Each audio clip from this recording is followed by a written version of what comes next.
Brought to you by KR Mangalam University. We provide you the platform to turn your dreams into reality. Give wings to your aspirations with KR Mangalam University.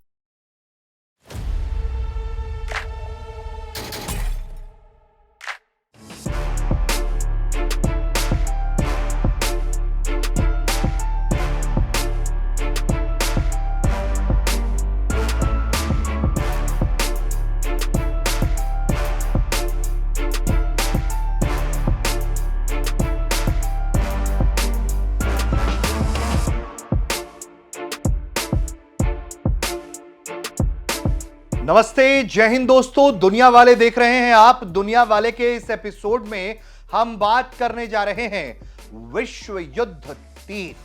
जी हां, क्या world war 3 होने जा रहा है? रूस की, Putin की खामोशी, तैयारी क्या बता रही है? सबसे पहले खबर बताते हैं। खबर मालूम है आपको, भारत तक का पेज आप देखते हैं तो खबर यह है आपके सामने कि यूक्रेन ने एक अप्रत्याशित हमला रूस पर किया। रूस के एयरबेसेस पर किए, 5 एयरबेस को नुकसान पहुंचाया, जिसमें दावा है कि 40 से 41 एयरक्राफ्ट्स उसने तबाह किए हैं, जिसमें उसके बॉम्बर्स हैं जो यूक्रेन पर हमला करते थे। उन बॉम्बर्स को उसने तबाह करने का दावा किया। हमला करने का तरीका बहुत अप्रत्याशित रहा। रूस के अंदर 4000 किलोमीटर अंदर घुस के यह हमला हुआ। ट्रक के छतों पर एक पूरे ड्रोन का लेयर लगाया गया। ये ट्रक ट्रैवल करके गए रशिया के अंदर। अचानक ट्रक से उड़ उड़ के ये ड्रोन से एयरबेसिस पर जाने लगे और हमला कर दिया। रशिया को बहुत ज्यादा संभलने का मौका नहीं मिला, बड़ी तबाही हुई। हालांकि रशिया का दावा है कि उसने यूक्रेन के ऐसे तकरीबन 150 ड्रोन जो है वो मार गिराए हैं, लेकिन तबाही हुई है। तस्वीरें सबके सामने हैं। रूस इसे आतंकी हमला कह रहा है, जबकि यूक्रेन का कहना है कि यह उसकी तैयारी का नतीजा है। और जेलेंस्की कह रहे हैं कि इसके दम पर हम रूस को बातचीत के टेबल पर बिठा के रखेंगे। इसके अलावा यूक्रेनी राष्ट्रपति जेलेंस्की बार बार यह बात कह रहे हैं कि हमारी तैयारी भरपूर थी, हमने टारगेटेड अटैक किया और हमें एक बड़ी जीत मिली है। हमने रूस को सबक सिखाया है। और वो अब समर्थन मांग रहे हैं नेटो का और अमेरिका का, ब्रिटेन का। इसके अलावा सबसे बड़ी बात यह है कि ब्रिटेन दूसरी तरफ उसकी भुजाएं फड़फड़ाने लगी हैं। ब्रिटेन अब अपने वॉर डॉक्ट्रिन में बदलाव कर रहा है। वो कह रहा है कि हम बैटल प्रिपेयर्डनेस की तरफ जा रहे हैं, कि हम कभी भी किसी भी वक्त युद्ध के लिए तैयार रहें, ऐसी स्थिति में हम जाने वाले हैं। तो उसके भी आदेश दे दिए गए हैं किम स्टार्मर के तरफ से, जो उन्होंने समीक्षाएं बैठक की हैं। और ब्रिटेन जो तैयारियां कर रहा है, न्यूक्लियर पावर्ड सबमरीन्स और उस तरफ उनकी तैयारी है, तो एक बड़ी हलचल उस तरफ है। दूसरी तरफ रूस के साथ तनातनी बढ़ती जा रही है। लेकिन हम क्यों कह रहे हैं वर्ल्ड वॉर 3? तो हुआ यह कि अमेरिकी राष्ट्रपति हैं डोनाल्ड ट्रंप, वो ट्वीट करके कहते हैं कि आग से मत खेलिए, आग से अगर खेलिएगा तो आपको नुकसान उठाना पड़ेगा। उसके जवाब में रूस की तरफ से कहा जाता है कि अगर ऐसा कुछ होता है, कोई उकसावे वाली कार्रवाई होती है, तो हम इसे तीसरे विश्व युद्ध की तरफ ले जाएंगे। तो यह भी साफ तौर पर इशारा है। हम आपको इस वीडियो में बताएंगे कि यह कैसे हो सकता है, क्या हो सकता है। इसके अलावा किस तरह के हथियारों का इस्तेमाल जो है संभावित तौर पर पुतिन कर सकते हैं यूक्रेन को जवाब देने के लिए, नाटो को जवाब देने के लिए। जो यूरोपीय देश हैं लगातार जो यूक्रेन का समर्थन कर रहे हैं और बात कह रहे हैं, वो क्यों, किस दिशा में जा रही है चीजें, एक एक करके अब समझाने की कोशिश करते हैं। तो दोस्तों, सबसे पहले हमने आपको ब्रिटेन का रिपोर्ट बता दिया। इसके अलावा अब जो बात है वो ये कि क्या है परिस्थिति, क्या है दशा दिशा। तो जो सबसे पहले सवाल है वो ये कि पुतिन क्या करेंगे, इसको जरा हम समझते हैं, उसके बाद आपको एक और कॉन्टेक्स्ट देंगे। यूक्रेन के हमले में 40 से ज्यादा उसके बम वर्षक विमान तबाह हुए। यह हमला नाटो से मिले हथियार, खुफिया जानकारी से संभव हुआ, जिसे रूस पश्चिमी हस्तक्षेप के रूप में देखता है। अब रूस अपने इस हुए नुकसान की भरपाई करना चाहेगा।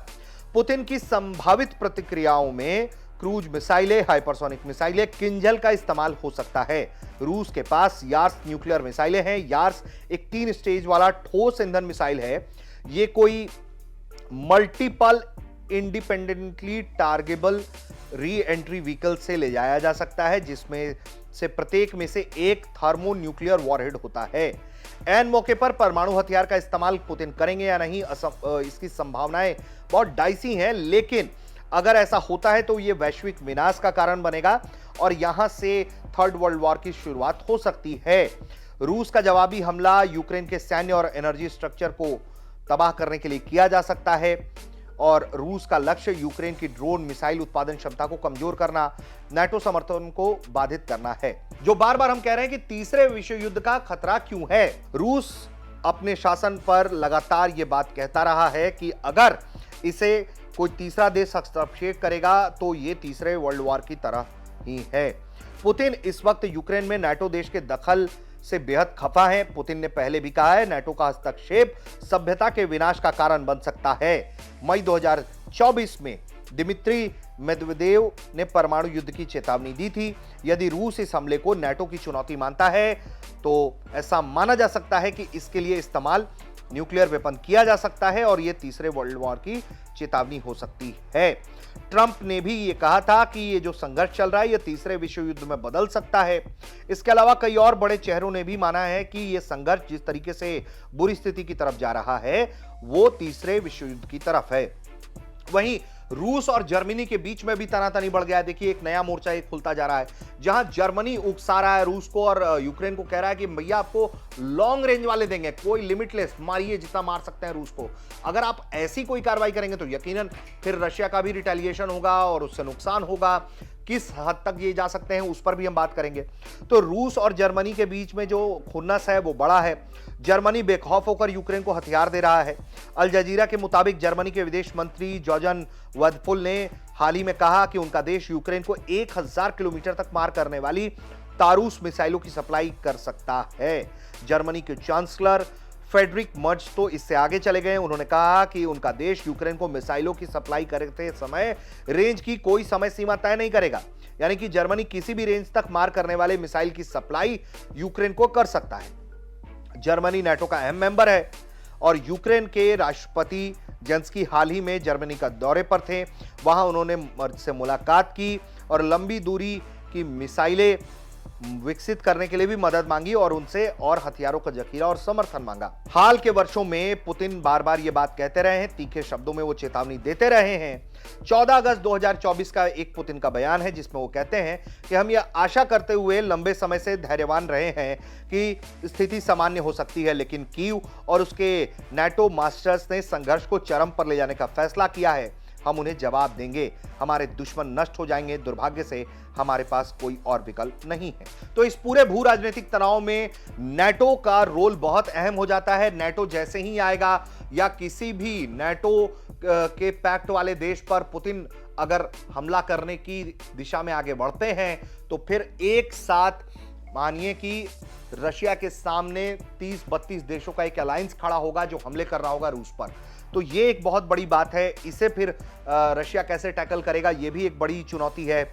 इसके अलावा रूस का मानना है कि नाटो का जो विस्तार है वो रूस के प्रभाव वाले क्षेत्र में पश्चिम का दखल है। इस परिस्थिति में यूक्रेन का हमला और रूस की प्रतिक्रिया जो है वो तनाव को बढ़ाती है। बार बार शांति की बातचीत हो रही है, बैठकें हो रही हैं, लेकिन ऐसा लगता है कि ये सब कुछ अच्छी दिशा में नहीं जा रहा है। अब आते हैं कि न्यूक्लियर के अलावा और क्या ऑप्शंस हैं रशिया के पास। जिस तरह से अमेरिका बहुत ज्यादा कॉन्फिडेंस के साथ यूक्रेन के साथ नहीं खड़ा है, बार बार ट्रंप शांति की बात कर रहे हैं और कई देशों की भूमिका रूस को लेकर भी बहुत संदिग्ध है। इसके अलावा सवाल यह भी है कि क्या रूस के समर्थन में चाइना, भारत और भी कुछ देश खुलकर सामने आएंगे। जो तैयारी दिख रही है वो ऐसा लग रहा है कि इन देशों के साथ पुतिन कोई बातचीत करके बड़ा कदम उठा सकते हैं, कॉन्फिडेंस में ले सकते हैं। तो भारत की भूमिका क्या होगी ये भी समझना होगा हमें। क्या हम अपने हमेशा का जो हमारे परमानेंट दोस्त हैं एक तरीके से रूस, उसकी किस तरह से मदद करेंगे? क्या हम हथियार देंगे या हम किसी तरीके की ब्लॉकेज क्रिएट करेंगे उन देशों के खिलाफ जो रूस पर हमला करने के लिए बढ़ेंगे, या बात करेंगे, मीडिएशन करेंगे? तो भारत की भूमिका को लेकर हम देख सकते हैं। इसके अलावा चीन क्या करेगा, खुलकर सामने आएगा या वेपन देगा? इसके अलावा सैनिक भेजेगा, क्या करेगा ये भी देखना होगा।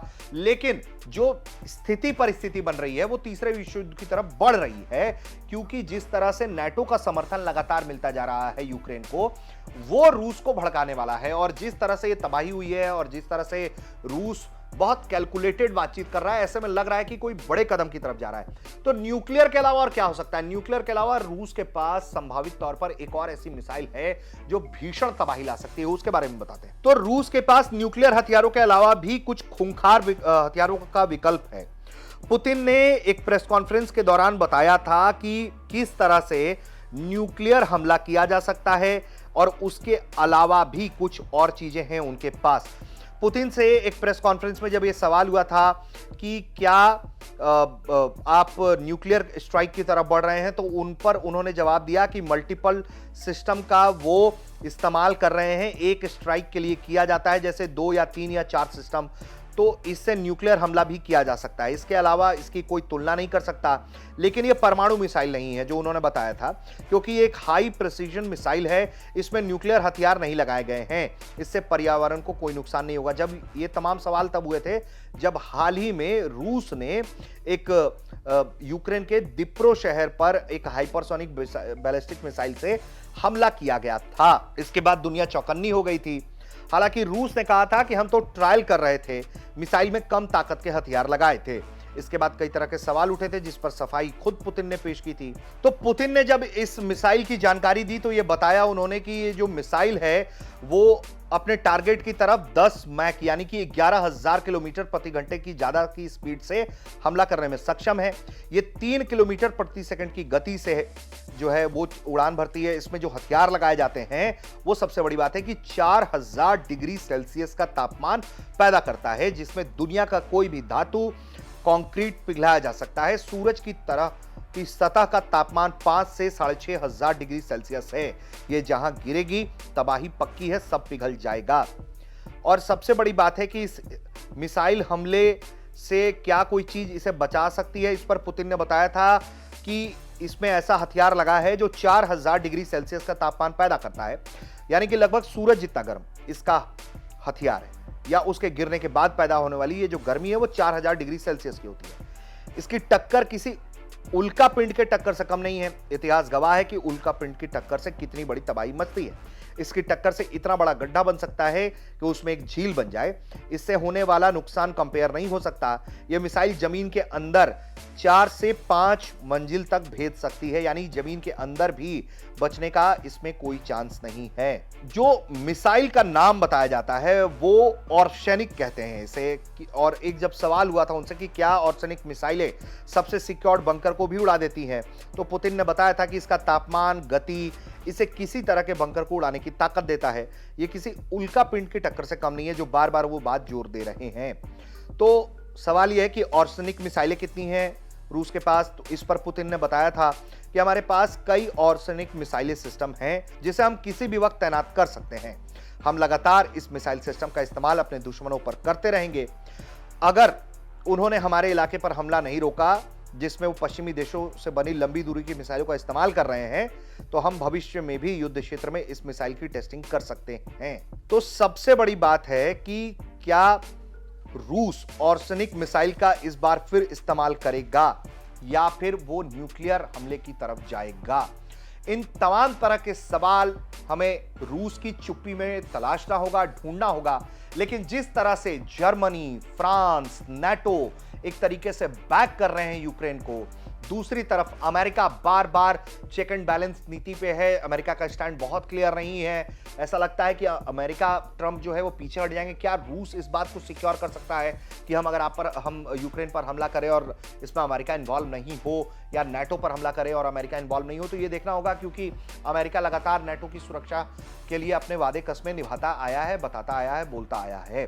तो जिस तरह के एडवांस वेपन सिस्टम्स इस वक्त रशिया के पास हैं और जिस तरह का नुकसान यूक्रेन ने पहुंचाया है, तो क्या अब इसके बाद तीसरे विश्व युद्ध का मोर्चा खुल रहा है? क्योंकि जिस तरह से ब्रिटेन हमलावर है रशिया को लेकर और वॉर प्रिपेयर्डनेस की बात कर रहा है, जर्मनी जिस तरह से फुल फ्लेजेडली यूक्रेन को समर्थन दे रहा है और बिना बियॉन्ड लिमिटेशन किसी रेंज के मिसाइल देने की बातें कर रहा है, और नाटो के ये देश हैं, तो ऐसे में इनकी भूमिका संदिग्ध है। और क्या इस बार पुतिन सिर्फ यूक्रेन पर हमला ना करके दूसरे जो यूरोपीय देश हैं उनको भी निशाना बनाएंगे जहां से ये सब सप्लाई हो रहा है, ये सब देखना होगा।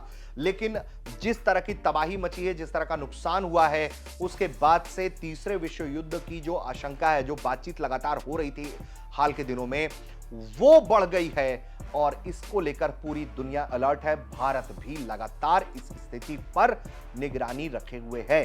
हालांकि भारत ने हमेशा ही यूक्रेन और रूस को यह सलाह दिया है कि आप तमाम जो आपके मसले मसाइल हैं वो बातचीत की मेज पर आकर सुलझाइए, हमले रोकिए, लोगों की जान नहीं जानी चाहिए। लेकिन लगातार यूक्रेन ने अब जिस तरह से रशिया पर हमला किया है, रशिया जवाब कैसे देगा और क्या यह जवाब तीसरे विश्व युद्ध की शुरुआत होगा, यह समझना होगा और इसी का इंतजार है।